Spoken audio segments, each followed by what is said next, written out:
just as we called it, Connor Lucas is traveling abroad in Belgium right now, so we replaced him with our fourth string backup, Anthony Sardelli. He fixed up his cave, got a brand new blanket to cover the window. Looks nice. I got a sheet or whatever that is, whatever they call a blind. That's what they call it, and it makes it super dark down here. And then I got the couch, Ken's way old couch back in the day. God, that's still there. Wow. Yeah. I got new couches in the living room, so I moved like half of it down here, and I threw the other half to the lawn the one day for garbage pickup. It was gone. I kid you not, in like 5 minutes. I'm like, Play some of the one with the giant hole was the one that's gone. It was actually. You know what's crazy though? The one with the hole was more comfortable. But it was, yeah. Anyhow, I'm back. I'm feeling a lot like Darnold. I'm a seasoned veteran. I'm ready to fire off some hot takes, hot picks. Here we go. And then Kenneth Call. I would call you doctor, but after last week, I don't think you had your title stripped after an embarrassing start to the year. It was bad. It was just bad. He took out my 4-1 week 1 start because we didn't do this.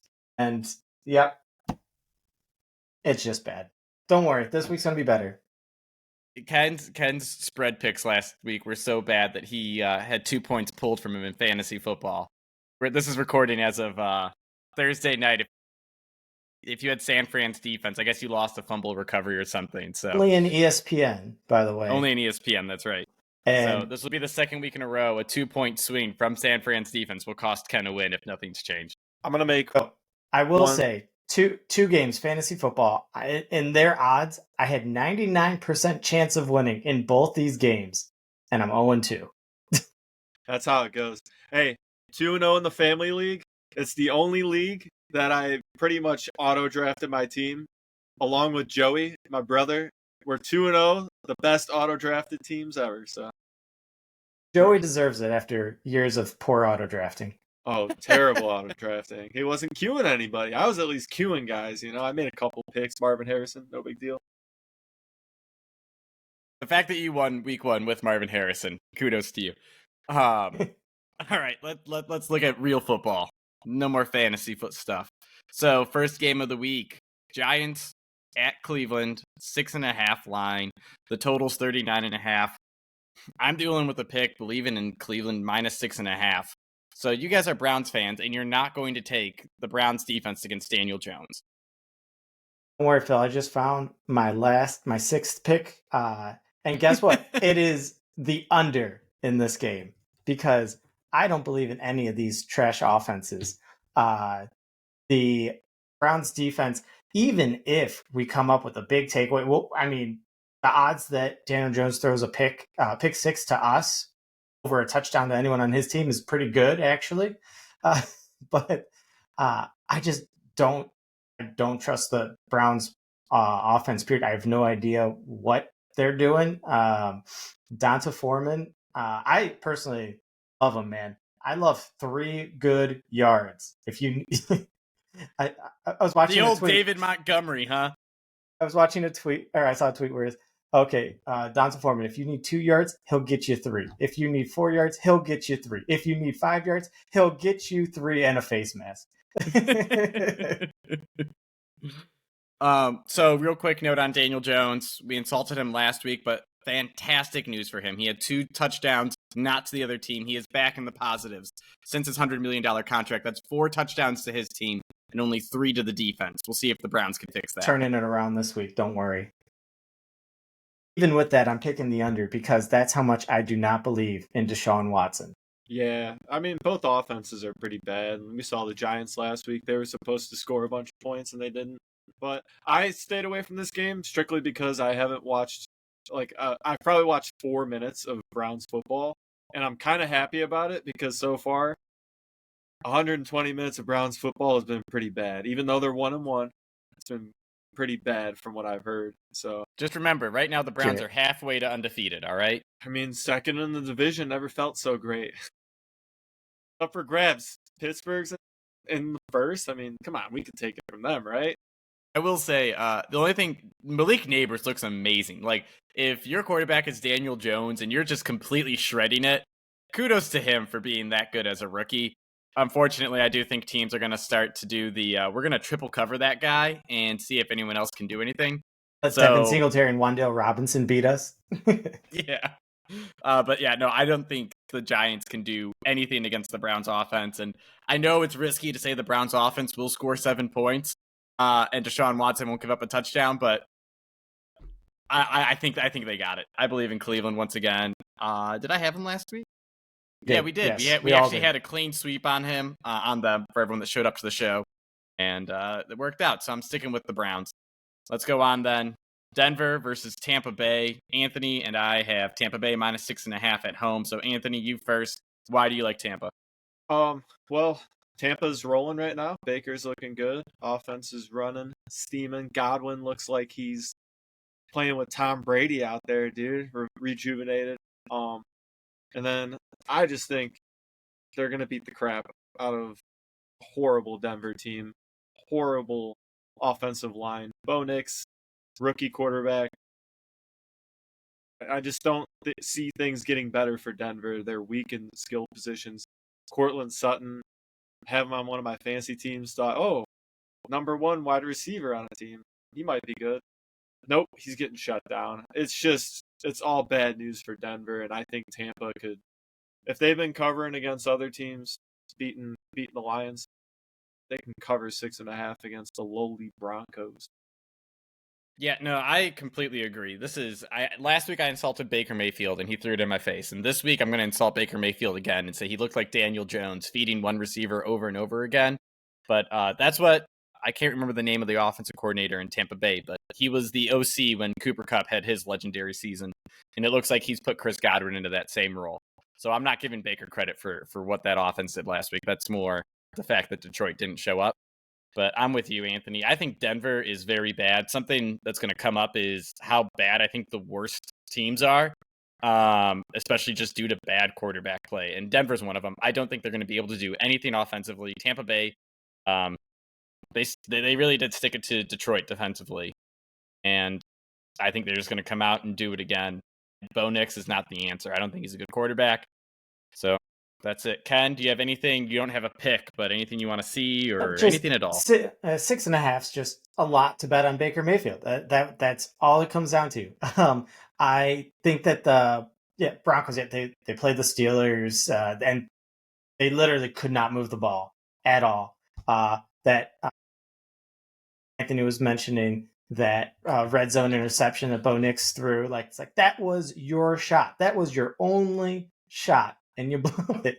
But I think that Vita Vea's out. The Tampa Bay secondary, surprisingly, pretty decent pass defense. Maybe they can slowly, methodically get a late, cover. I just think 6.5's too much.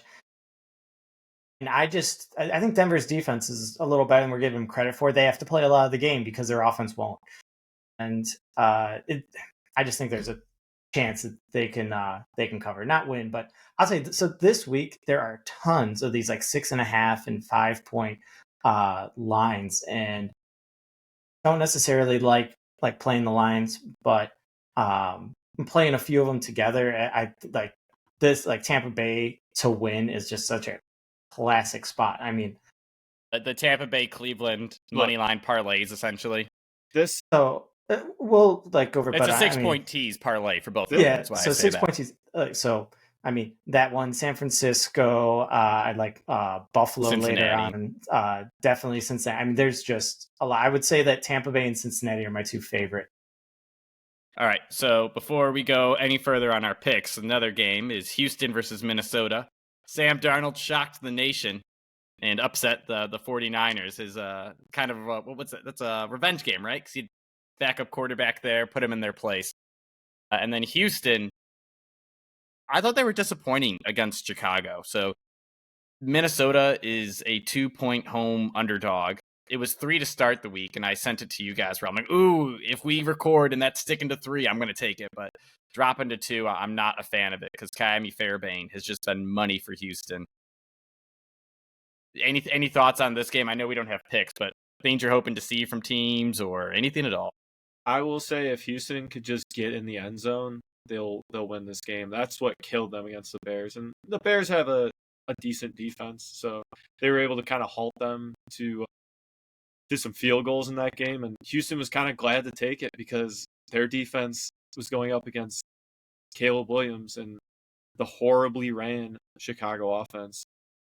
I just think Minnesota has a little bit more potent of an offense. I could see like maybe teasing like Minnesota like with, like you said, 3 points, or if you're not feeling that safe about it, like 7 points or 6.5, whatever. Maybe dropping the over down a little bit because there's going to be some scoring in this game, I believe. I think the Texans will get in the end zone this week. Well, I just want to see the scoring. Like Houston, Stroud looks amazing out there, and they just look like they are so comfortable taking their foot off the gas. Like they're just so comfortable settling for field goals and just winning these like small, like close games. Like Stroud moved the ball up and down on a Chicago defense that's underrated at this point. But I mean, I just think that they're just not aggressive enough on the offensive side. So I think it's going to be a close game. I think that, I think Houston wins. No, I don't care about Justin Jefferson's bruised thigh, especially with Jordan Addison. I mean, he's going to play. I think it's not going to limit him, but I still don't believe in Sam Darnold. I'm fine waiting to watch that fall off. All right, then let's continue on to picks we actually make. We all got a pick in this next game. Anthony and I going head-to-head for the Chargers versus Pittsburgh. I have the Chargers 1.5-point underdogs in Pittsburgh. He has the favorite, and then Ken has the under. So we'll let Ken go with the under, and then Anthony and I will yell at each other. So, sorry, this is another tease that I like. I do like the Chargers, but I would tease it up to over a touchdown. Just simply because Pittsburgh, and I mean, they didn't have to move the ball, but so 47 points. 47 points is how many points in both games that the Pittsburgh Steelers have played that have been scored. That's not one game, that's 2. So Justin Fields, I mean, Arthur Smith's like, hey man, just really don't screw this up for me. They're not putting him in a position to win the game. They're also not putting him in a position to lose it. I don't think either of these teams are going to jump out by any means, and both of them are good playing a slow, ground and pound, conservative game. So I would have picked the Chargers with Phil, but I don't like Herbert running away from TJ Watt on a high ankle sprain. So if for quarterbacks, and especially like mild high ankle sprains, like a lot of mechanisms are for quarterbacks when they do get them, they typically play. It doesn't necessarily limit their their throwing motions, but it does. I mean, Herbert is a pretty quick guy, and that his running is definitely going to be limited. All right, so Anthony, why do you like Pittsburgh? Well, I think they have just a little bit of the edge on the defensive side. I think they are playing really good on that side of the ball. The offensive side of the ball, obviously struggling. After Ken told me that the Justin Herbert is kind of hurt, I was like, all right, I'll take the chances. Pittsburgh, this is their first game at home. They've been traveling really well as a fan base. I don't know if you guys have been keeping up with that, but the last 2 games, it feels like they've been playing at home. I think they were in Atlanta and then Denver. They're going to be super hyped. I think this was like my last pick of the week. I'm not confident in it, but this is like a nice, oh, hey, the line's kind of there. It's like a -110 if you money line them. 1.5, it feels like pretty much money line. And I like the under because not a lot of offense is going to be happening in this game. Like you said, it's going to be a lot of ground and pound. And I think Pittsburgh's experience, even with Justin Fields back there, I think Justin Fields can scramble, get you some yards, get you in the field goal territory. And I think that crowd is going to make the difference. I'm going with a crowd game. Yeah, that's where I'm at on this one. So the number 1 defense currently is the Los Angeles Chargers. Ignore the fact that they played the Panthers and the Raiders, and those teams' offenses kind of aren't real. But can't ignore that fact. Hey, the Raiders got guys, man. Devontae Adams, he's a guy. That's a fact. No, I just think the Chargers and the Steelers have fundamentally similar teams, right? Where they are physical teams, defensive-minded, teams that try to play lower-scoring games based on Harbaugh and Tomlin, and they try to etch out the victories.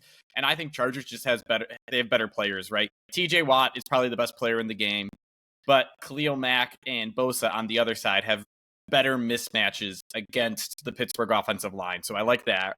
And then I like Greg Roman going against Pittsburgh again because he is the offensive coordinator for the Ravens when they were going up against Pittsburgh a lot. He knows what they like to do defensively, and I think he can just continue to find ways for J.K. Dobbins to be successful because unlike Ken, he believes in J.K. Dobbins and he feeds him, and you get one of the best running backs in fantasy football. And Ken screwed me over because he talked me out of it because J.K. Dobbins doesn't have a leg. But Justin Herbert's the way better quarterback. I don't care if he's on one leg. He's a better thrower of the football than Justin Fields on two legs. So I like the Chargers to win the under is actually probably a solid pick, but I put the Chargers down and here we are. So ugly game where it's these coaches with low scoring teams that will play physical and it'll be the Chargers. Go ahead, Ken. I will say that this was very classically an upsetting pick for us last year on this pod because we believed in Brandon Staley, and these were classic Brandon Staley L's for the Chargers, not just for the line, but for the game in general. So I am very, excited to see if that Harbaugh can fix this up. He's done it so far. They are 2-0, and the Chargers realistically would probably be about 0-3 by now. Because they just be blowing the other games. So here's the only thing I'll say about like the schedule matchup is obviously, they both have played like weaker teams. But if you're gonna give the schedule advantage to anybody, it's got to be Pittsburgh because the Atlanta win. But Atlanta, it was week 1. The offense looked really shaky, and Kirk Cousins just hasn't found form yet. But I mean, to shut down Bijan, that's like, to me, that feels like all you have to do right now against the Chargers. And to shut down the Steelers, all you have to do is physically be in their way and not give them the ball. You just need 11 guys on defense. That's all you need. It doesn't matter if you got typically their defense is the one creating opportunities for their offense. I mean, like I said, it's one of those games that feels like it's going to come down to crowd and coaching, but mainly coaching. Like, let's say. But I like that crowd pick, man. The crowd pick. I was just in Pittsburgh last weekend. Horrible sports town. Good city. Great city. But horrible sports town. We'll just leave it at that. All right. So speaking of Kirk Cousins, the team, he's had one good drive this year for the Atlanta Falcons, and it was to beat the Eagles, who we're talking about now. Eagles versus New Orleans. Eagles coming off a very disappointing loss that cost Ken big money because they blew the game at the very end. He had a nice same game parlay go up in flames because of Saquon's drop, I think. Or no, just because of the was defense. The drive at the end. Like, oh, good. The Falcons just don't score a touchdown, and that's fine. Oh, by the way, that Drake London touchdown, this whole stat correction wouldn't even matter. So it's been a rough 2 weeks for Ken. Let me tell you, I'm pretty mad about this part here. Anyway, so the Eagles, looks like they're not going to have A.J. Brown again, and they're going to be going against the offensive juggernaut that everyone saw coming. Just kidding. Our whole podcast thought it was going to be a down year for New Orleans, but here they are, scoring nearly 100 points in 2 games with just dominant performances. So the line is 2.5. Saints are favored at home with the total at 50. And I'm taking the over at that 49.5 mark. And let me just tell you, I am not buying that New Orleans is as good defensively as they've shown. I can't remember who they played week 1, but they Carolina. really did. They did, yeah. Carolina's garbage. That doesn't really count as a football game. With Bryce Young. Spoiler alert, someone likes Carolina coming up. But they shut down the Cowboys, and the Cowboys are known for disappearing all at once. I think that Cowboys victory is getting inflated. However, I don't think Philly's defense is good. And if you have speed, you can get by. And we saw Darnell Mooney carving up their number 2 corner because he's a rookie or it's Darius Slay. It's just a mismatch happening at the moment. So I like Philly to put up points under Kellen Moore against the Saints. I'm still not buying into their defense. And I like the Saints to come out and do the same thing to them. Alvin Kamara is the ultimate miss on me in fantasy football this year. Freaking Connor talked me off. Well, didn't talk me off it, but said, hey, it's going to be ugly. And now the dude's shredding through everyone. So that's my thought. Over. These defenses can't stop each other. A few interesting things. Was telling me, it's like, oh yeah, the Philly defense didn't look too bad last night on Monday Night Football. And I found an interesting stat. The Falcons didn't run the ball for over 19 yards on any one run, which is like, oh, that's taking away like a big play run. They still averaged over 5.5 yards a carry, which means without any huge explosive runs, they still gave up 5.5 yards a carry, which is just ridiculous. Like, I mean, Bijan and Tyler Algier looked amazing against them. And let's all forget that their pass defense just completely went away for a drive. A very important drive to my parlay. But I don't believe in this Philly defense. But Philly looked really good just running the ball. Just giving it to Saquon, not passing it. No, that did not look good at the end. But Saquon running looked really good. Kamara, his career like yards per carry that have been going down the last 4 years, just all of a sudden is exploding again. But I am just worried that both of these teams play these slow run games, try to keep the other offense off the field, take away the explosive plays from the Saints, because that's all they've been so far. Derek Carr had 11 completions last game against the Cowboys, and it just didn't matter. So I just think that if both these teams have their way, this is going to be I don't think it's going to be a lot of punting, but a lot of the long run-heavy drives. Anthony? I don't really have an input on this game. I kind of just want to see what comes out of it. But as somebody that likes high-scoring games, yeah, give me the over. I want the over. But I want to see some red zone highlights. I'm getting sick of those, just sitting there for 20 minutes watching them run the ball on the opponent's side of the field,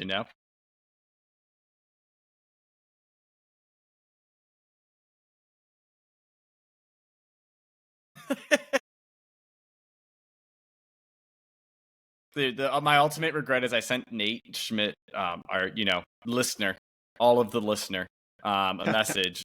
I was like, dude, because he sent me, I think the DraftKings boost was 25 plus yards in the first quarter for Brees Hall and Ramondre Stevenson on the ground. I said I would much. I think they both got it. Oh, combined. They had 26. Anyways, I told him I would rather bet the Jets minus 20 or the Patriots to go under 7.5 points. Those were both like plus 500, and it looks like I would have been right. Didn't make those bets. I will say we all agreed on the Jets, but it's on right now, and we couldn't record this on Tuesday. I did actually bet it though. Anyways, we got Green Bay versus Tennessee as our next game. Again, I'm the only one making a bet because I'm the only one, feeling hot after a good start to the year. So Green Bay plus 2.5 on the road. 1, Jordan Love potentially might play. I'm sure Ken's going to correct that and say it's never going to happen. But 2, I mentioned that I think the bottom of the NFL is so bad right now, and it's kind of just being missed because it's like early on, people say variance. No, Tennessee's awful. 2 games in a row, they have just started out okay and then blown it. So I think Green Bay is going to come out and do the same thing that the Jets and Chicago did to Tennessee, where it might start slow, but they're getting points and they're going to come back and either get the win or at least make it close enough that I can cover. So I could see this one being like a 21-20 game, and I still get the cover there. Yeah, I like Green Bay in this one too. I didn't pick them, but because I don't have very much faith in them if Jordan Love plays or doesn't play.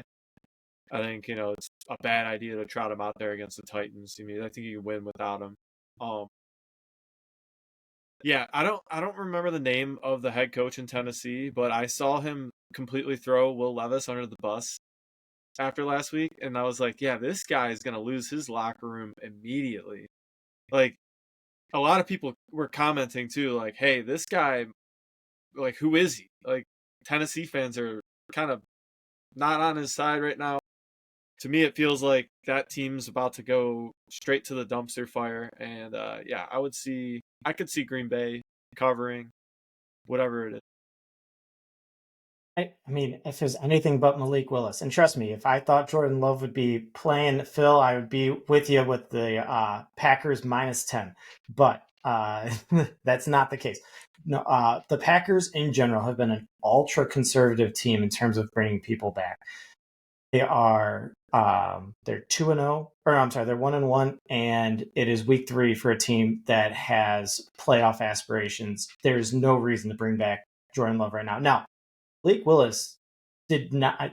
He won the game last week, but besides that, I mean, they had him do nothing. They gave the ball to Josh Jacobs exactly like we all thought they would.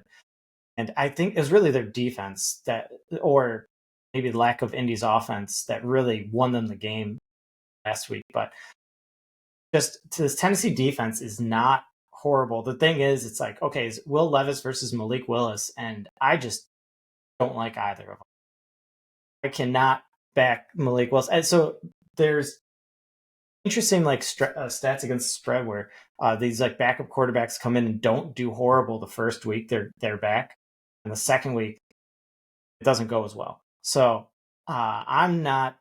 If they try to have Malik Willis do anything, I don't believe in him. So that's why I'm just staying away from this. I will say Tennessee got rid of Vrabel, and I think that would have been a huge advantage against Malik Willis because he would have coached against him in practice for a bunch of time, would have seen him in practice. But since they got a new coaching regime, it doesn't really matter. Some of the pretty players irrelevant, man. Malik Willis is still Malik Willis out there. All right, so let's keep going though. Next up, you talked about him. Indy has been abysmal, but you know who else has sucked? Caleb Williams. Some of us thought he was going to be really good at football, and none of us. I was really wrong about that. Kind of regret it. I think he'll bounce back over time, but these are two of the most disappointing teams with two of the most exciting quarterbacks. I have a feeling this game could be 7-7, like late in the fourth, because these guys each hit one cool throw, and that's it. No picks for me, no picks for any of us. But just, again, huge disappointment on both sides from these teams. Well, Anthony was mentioning just the quarterbacks just running around getting pressured, and just development of rookies, and it's just so tough when they're not going back there and reading defenses. They're just running for their life, man. And especially with the wide receivers in Chicago were supposed to be amazing. And then all of a sudden, Keenan Allen immediately gets hurt. Rome Odunze, MCL injuries out there, on like 1.5 legs. Just a tough situation to start. Now, I really think that Anthony Richardson just has, yes, he's made a few cool plays, but besides that, they have not been able to sustain drives. They have playmakers on that offense, and it is just not worked. I think that this Chicago Bears defense is the best group that's going to be out there on the field. I wouldn't hate it if I thought they could do anything. They can't run behind Swift. They can't trust Caleb Williams at this point. So be interesting to see, but still out. Yeah, I think the over/under is at 43.5. I kind of feel like the under is a good play there, or maybe teasing it up a little bit. But my really only take on this game is I can't wait to see Caleb Williams 5 years from now on Pittsburgh, just tearing it up, man. That's it. If he's on Pittsburgh 5 years from now, Tomlin will be coaching. He'll be throwing the ball 5 times a game to Najee Harris out of the backfield. They're going to be playing the Chargers week 3. And the over-under line is going to be 35.5, and you're going to be hammering that under. If that happens, I should win $1 million. Something. You should just go buy your lottery ticket now. All right, let's get back to real picks. Miami versus Seattle. Ken stole my pick at the under 41.5. The line's -4.5 for Seattle. So Ken, why do you have the under? Pretty simple. Backup quarterback. I don't think they're going to be able to do much, and I think that the Miami defense will step up because they've had a week and a half to know that they're playing without Tua. Yes, I really, for as much as I like this offense in the offseason, I really think it did rely on Tua not getting hurt. Skylar Thompson's been there for 2, maybe 3 years now. I mean, he should know the system, but I mean, it was short, fast, quick, accurate passes, not holding on to the ball, and like quick decisions. And I just don't know. It's hard to replicate in there. This Miami run defense has been awful all year, but without Kenneth Walker, I really don't think that's. I don't believe in Charbonnet over in Seattle, so I just don't think that there's going to be much scoring going on. I really think this is a more Miami's defense steps up because they know they have to. Yeah, so one, I think Seattle and Miami are both going to have a tendency to prefer to run the ball in a close game. Where like I don't think Seattle will be trailing like they were and needing to score against the Patriots, and then Miami obviously doesn't have their starting quarterback. I'm also very concerned that Seattle, if they try to overplay the run, it's still Tyreek Hill and Jalen Waddle. And then on the other side, you still have DK Metcalf. Like I could see the overhitting because of ridiculously big plays, but in general, like the under is just feels like such the right play here with teams that are going to prefer to run the ball. As long as the defenses don't over attack that, I think this game just screams under because like defensive coach versus backup quarterback, and like they can both run really well. If Ken Walker's on the field, they'll be both be in 5 yards carry. So it should be fine. Oh, and I don't hate the Seattle like wide receivers, and DK Metcalf and JSN went for over 10 catches and over 100 yards last week, and they scored 20 points in regulation. It doesn't mean these points are going to be coming. Yeah. By the way, congrats, JSN finally getting some work. Took a year and a week to get recognized by his own team. Now let's go on to Carolina versus the Raiders. So I mentioned, kind of teased a little earlier, but Carolina +5. Ken and I both have it. And let me tell you, I think switching to Andy Dalton is going to be huge. Last year we saw in the games Andy Dalton started, Adam Thielen be like ridiculous, like 10 catches, 100 yards in each game. Having a veteran quarterback who knows how to make reads and just find the holes in the defense and be a productive player is a huge shift. And it's going to be a shock to the Raiders who aren't ready because they haven't, like, it's new essentially what Andy Dalton's going to do. I believe in Dave Canales, and I think he is not as bad as we've seen. I mean, he made Baker Mayfield fantastic last year. So I think, again, Carolina's going to come out and just be more relevant. And I think part of the reason Carolina's been getting blown out is because their offense was 3 and out, 3 and out, 3 and out all the time in the first half. Now it'll actually be some sustained drives, even if it doesn't end in points. It'll milk the clock a little and, make +5 more viable. So the Panthers, they can't stop a run, but I don't believe in Zamir White or Alexander Madison either. But the big thing is it's not, Andy Dalton, fine. Everyone, you guys know about the Andy Dalton line, but Bryce Young is nowhere near that line. He's way below sea level, man. He might statistically be one of the worst quarterbacks of all time to this point. He can turn it around.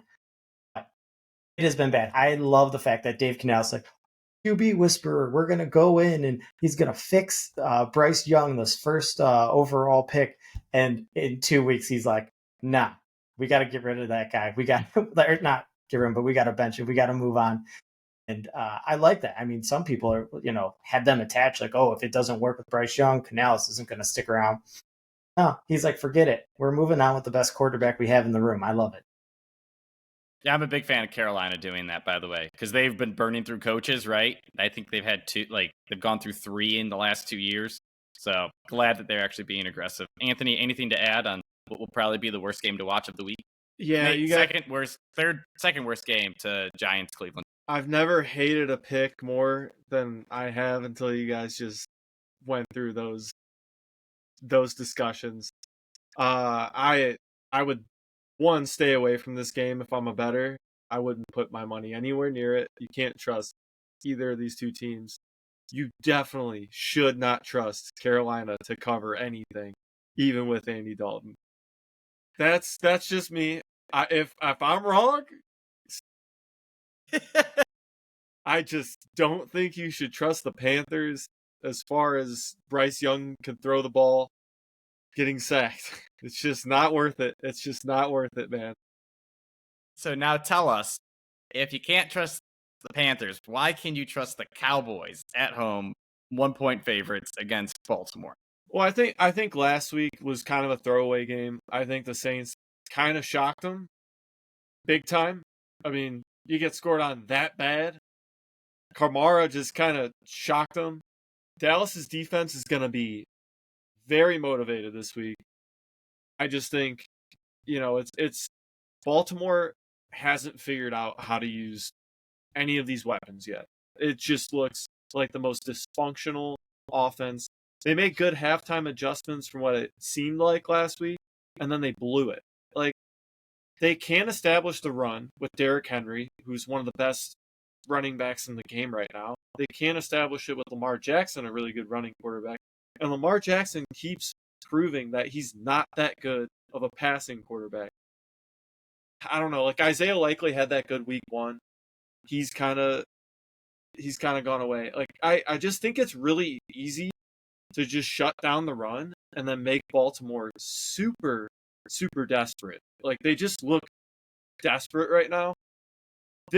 I wouldn't say this is my lock pick of the week, but I just feel like Dallas at home, they need a bounce back win. They're gonna be motivated. I think CeeDee Lamb's gonna have a good game.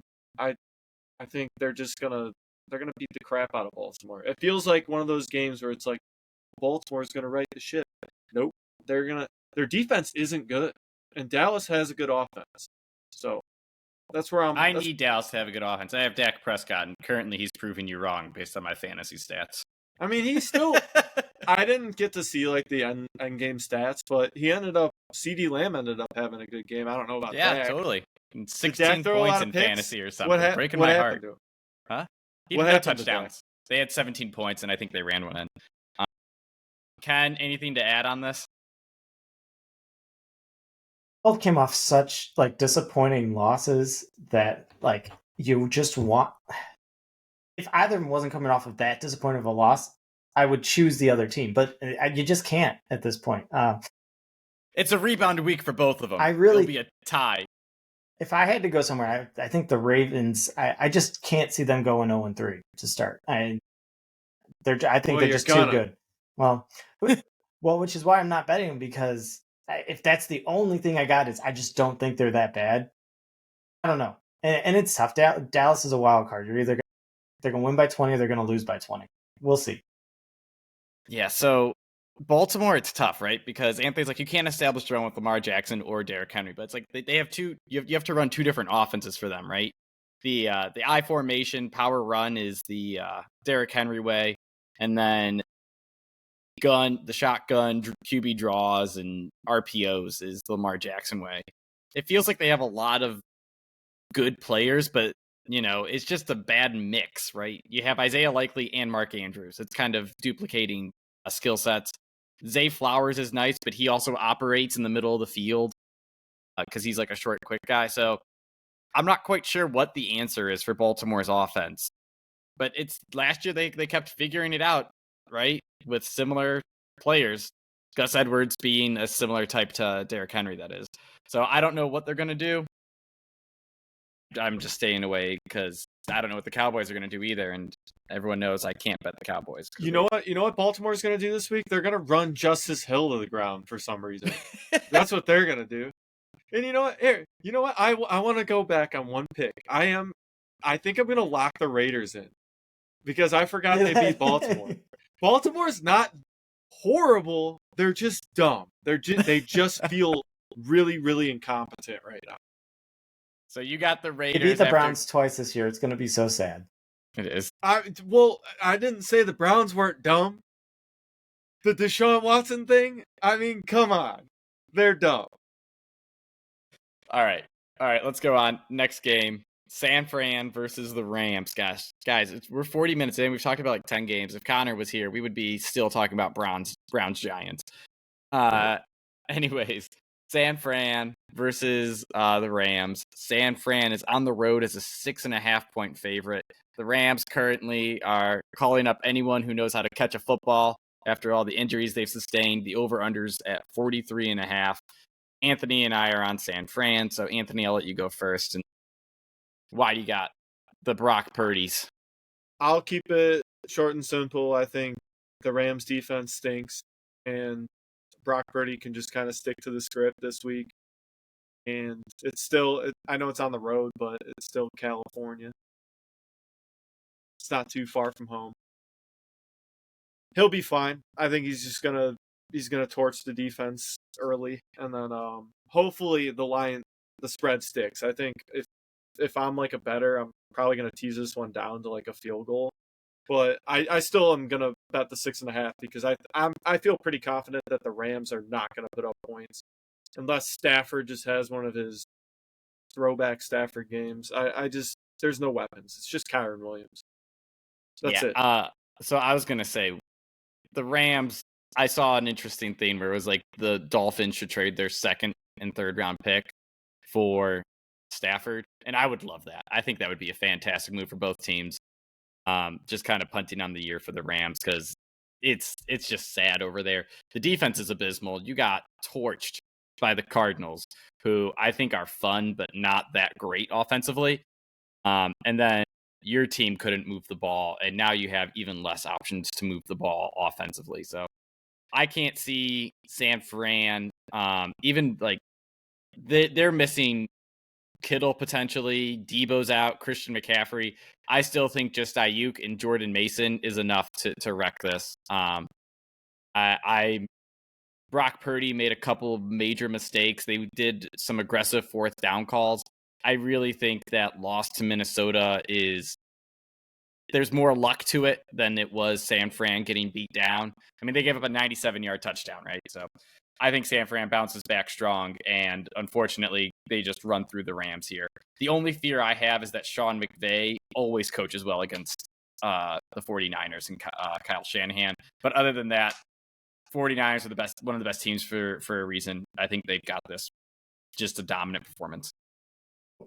Two things to kind of add. It's not just the Rams playmakers that are gone. Most of their line. They're already in I think they're missing 4 starters and 1 backup already. I think they're getting 1 person back from a suspension, but it's a guard. I don't know how they're going to protect Matt Stafford back there, who's throwing to who's the guy that did real good in the preseason, like Whittington or something like that. Jordan Whittington is on my fantasy team because I need someone to replace Christian Kirk. Talk about a bad take. Throwing it to him, DeMarcus Robinson, but without Debo, man, so how dominant, no matter how dominant the 49ers have been the last 4 years since they've had Debo, they're 8-9 straight up without him. I find that absolutely ridiculous. Also, their point differential last game, their plus minus last year without Debo dropped 6 or 7 points when he wasn't in the lineup.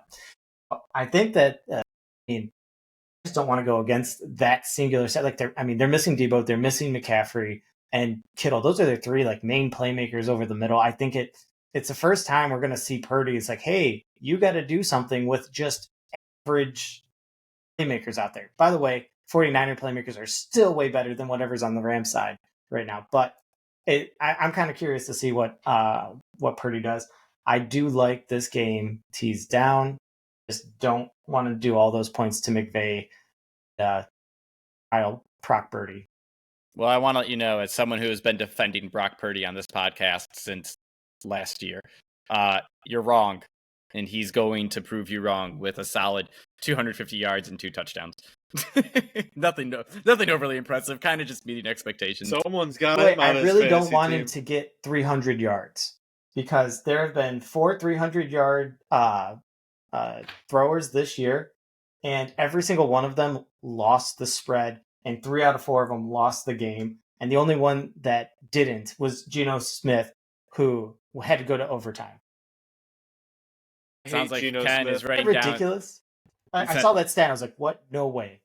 Yeah, Doesn't make sense. I want to let you know. Yeah, and there's also there's only been 40 touchdowns this year or something stupid, passing touchdowns this year or something stupid. No, that's all garbage. Doesn't matter. All right, It's a running league now. it's a running league. Ask Derrick Henry and Lamar Jackson. I was about to say unless you're Baltimore. Yeah, with the two best running pieces you could possibly have. That's why they're stupid. Well, it's like we said, it's like saying I have Steph Curry and Shaq. So I have Steph Curry, so I made my team all 3-point shooters, and then watch Shaq brick a bunch of. Anyways, Detroit versus Arizona. We all have picks on this game. I doubling down on my Lions love, and you guys have the under at 51.5. So I'll let you guys go first. You got this. Yeah, I just think the line's really high, and the under has just been hitting. It's been hot, and these two teams, they're fun. I think it'll be a sweat towards the end. You're gonna be a little scared. Might take off a little early. Might start off like 7-7 or 10-7 in the first quarter, but it'll slow down. I just think both offenses are still trying to figure things out. Goff's kind of been and then Kyler Murray's, he's Kyler Murray. James Conner's looking really good this year. But I just think that line's way too high to go over. And we love our overs, we love our high scoring games, but they always end in disappointment. So I'm sticking with the under on this one. Arizona's offenses look good. I just think they're gonna hold on. But Kyler Murray was just like, "Hey guys, look, I can throw deep," after showing us 2.5 years of not being able to do so. I think this is more. I don't hate the Lions pick. I think that they're going to control this game. I think Dan Campbell. We're going to have a back to basics. The offense hasn't looked that great. So what's he do? Going to get on the back of David Montgomery, man. Dude, talk about he's like Donta Foreman, but he gets 1.5 or 4 yards instead of 3 every time.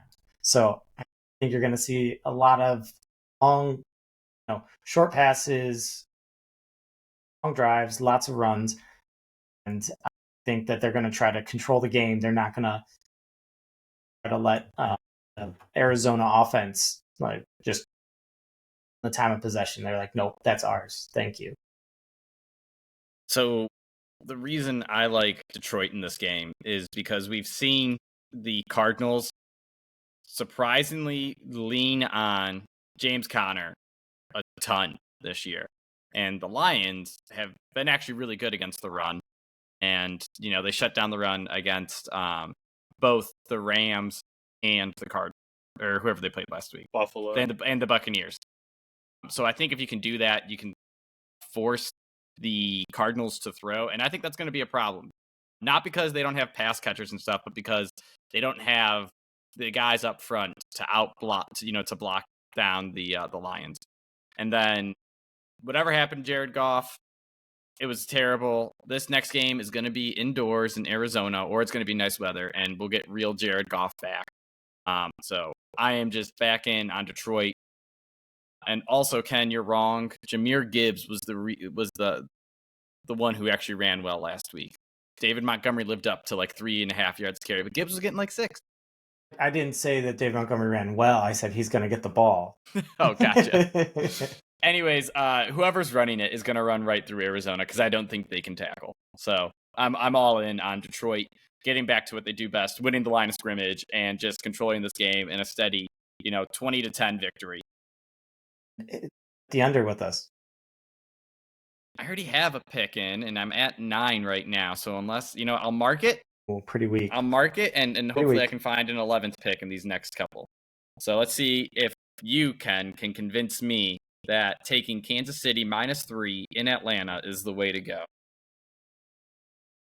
Did you guys watch Atlanta?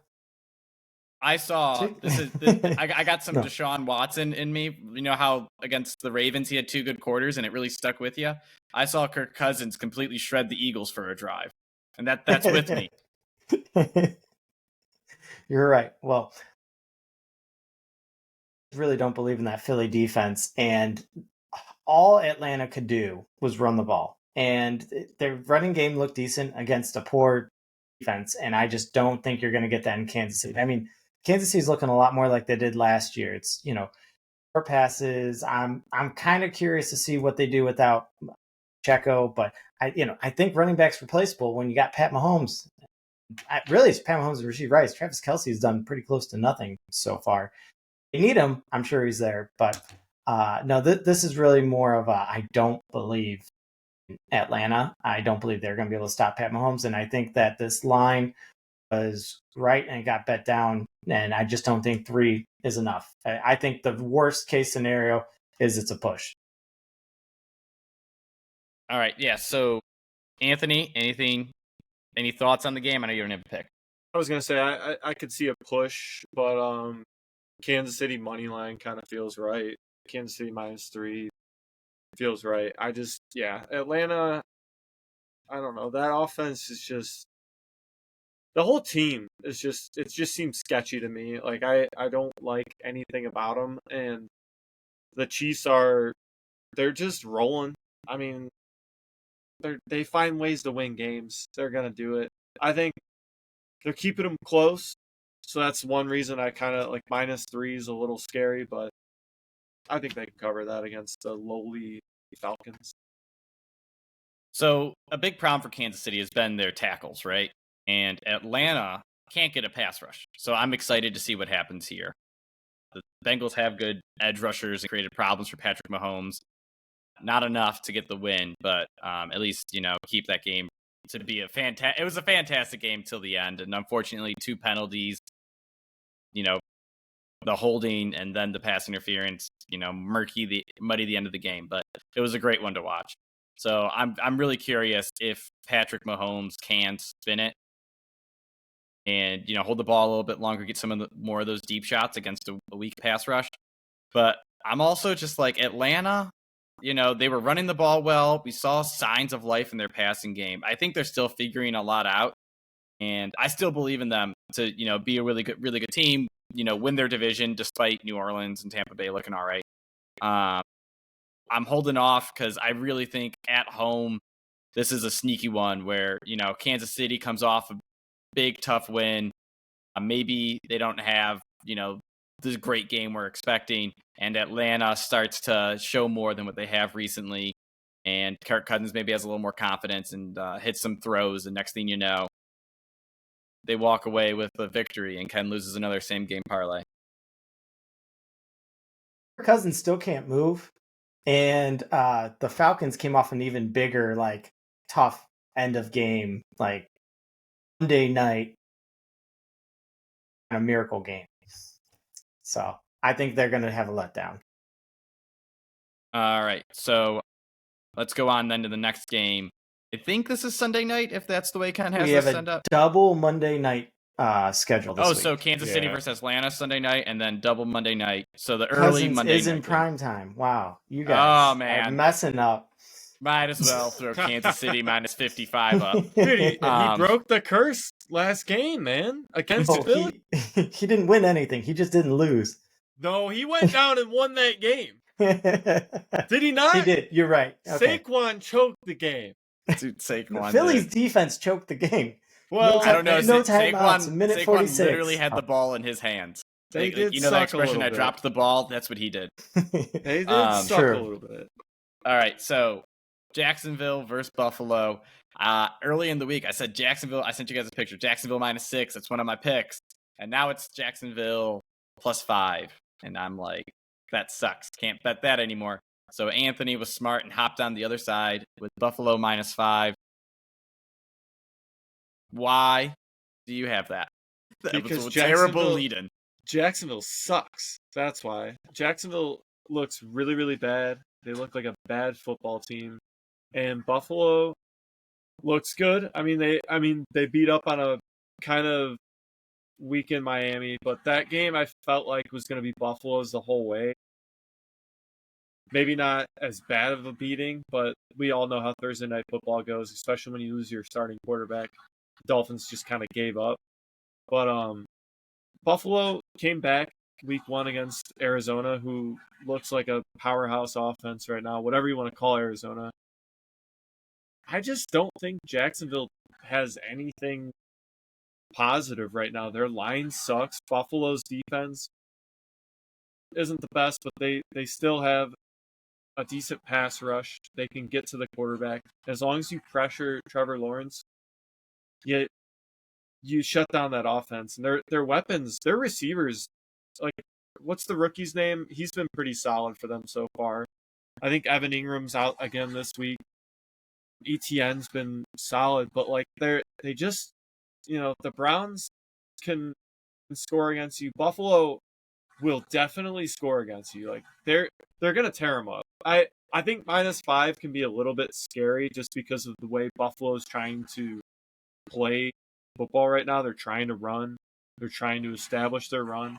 But I think we'll see these younger receivers have a good game, and I think the tight ends, Kincaid, Knox, will get some passes. And Buffalo's gonna just take care of business, and I think probably even cover like a full touchdown on Monday Night Football.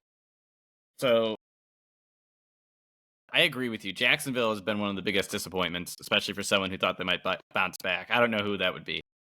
Definitely not someone who's a big Doug Peterson fan. Anyways, Christian Kirk let me down. This passing game for Jacksonville has just looked lost ever since the midpoint of last year. And then Buffalo, it looks like they don't have a passing game, like honestly. Josh Allen has had some nice throws, some good plays, but there's no one standing out like, all fantasy owners would hope. It looks like a whole true, committee system that can't make their own individual plays, so they lean on the run, and it's been highly effective. James Cook lit up the Dolphins last week, and then you always have Josh Allen as insurance for a rushing game if you ever need something that's a little bit more. And then lastly, their defense is looking like Buffalo, like the defense of a few years ago and the end of last year, compared to beginning of last year when they were giving up points left and right. So this is a tough one. I think 5's too many for two teams that are too volatile in my opinion. And I know I just said Jacksonville sucks, but I believe they have enough talent to do things. They have good edge rushers. They have receivers who make a lot of money, and Trevor Lawrence. I'm not giving up on the fact that the talent is there. They just need to do something. Doug Peterson is also another guy who coaches up to his opponent and down to his opponent. So I could see this being a Monday night game where Jacksonville, makes a statement and convinces everyone that they'll win 10 games and then go back next week and drop an egg against, I don't know, Denver or something. I think you have it just a little bit flipped with the Bills offense. Like, I don't think they're just running the ball because like the offense is, or the receivers aren't working. I think they're like, we're going to run the ball. And if it doesn't work, okay, now we'll try to pass. I think Khalil Shakir has looked great. And he isn't putting up stats. It's just because they're only I think Josh Allen threw the ball like 15 times last game. And that's kind of, what they've been trying to do. But I'm really surprised with their defense. I mean, Matt Milano, they're like our linebacker. He's hurt again. They're hoping he comes back for playoffs. But the truth is, I just don't know like what you're gonna get with the Jaguars. Like, I agree with the volatility. Maybe like they slow play a ground and pound win like Buffalo, or maybe Trevor Lawrence can kind of stick with them. It just much I can't get a good read on these teams, so I'm sticking out. Feels like a no-brainer for me. Like I don't know. It's just Trevor Lawrence since midway last year just feels like that offensive line has been so bad, and he's just been seeing ghosts. So I don't know. I just give me Josh Allen every day of the week in this matchup. Do kill teams when they do win. So yeah, I want to emphasize Sam Darnold sees ghosts. Trevor Lawrence, I don't know what happens to him. Yeah, but that's because Sam Darnold loves a good scary movie. All right. And the final Monday night game, Washington versus Cincinnati. If I was willing to stay up, I might go to this game, but I'm not going to because like Jaden Daniels would be fun to watch, and the Bengals, should be fun to watch because T. Higgins is coming back. Cincinnati is a 7.5 point home favorite. Total's 47. My only thoughts for this game are one, Bengals have got that's a tough loss. And if you can't go 0-3, you gotta start making a statement and living up to, the Joe Burrow, the challenger to Patrick Mahomes in the AFCs. He's looked like the only eligible one, and you can't keep losing games like this, to the Patriots in week 1. So you got to come out, make a statement, and beat them down. And as long as T. Higgins and Jamar Chase are on the field, I think they can do that. Because I'm watching them play without Jamar Chase or T. Higgins, and it's like, man, there's no good receiving options, and teams are just loading up against Chase, and no one else can do anything except for Mike Gesicki, and you don't want that. Mike Gesicki's look good, man. You know who doesn't look good? Anyone running the ball for Cincy. Like their running game is just non-existent. But I mean, I like it. The number is just too big. Like, I mean, Jaden Daniels, like backdoor cover. Like this is, I mean, if you had a survivor, like this is a, easy. I know Cincinnati let down a ton of people in the week 1 survivor pool, but I mean, played well against the Chiefs. I think they're just not going to start 0-3. I just think there's no way. This is my second favorite game to tease down, but just 7.5 is too much. Anthony? I kind of like the football team to cover here. If I'm a better, I'll probably tease it to like a full touchdown and a half point because I just don't trust them that much.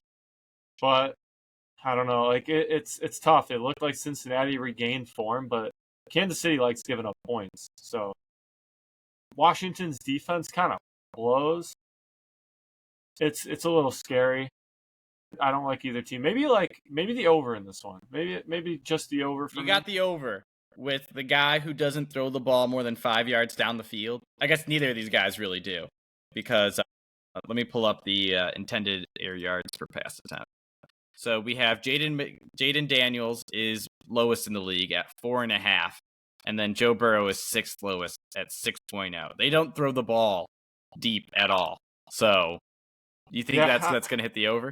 I just feel like prime time. Yeah, like I said, if Jaden Daniels does try and he has a few turnovers, this could go over.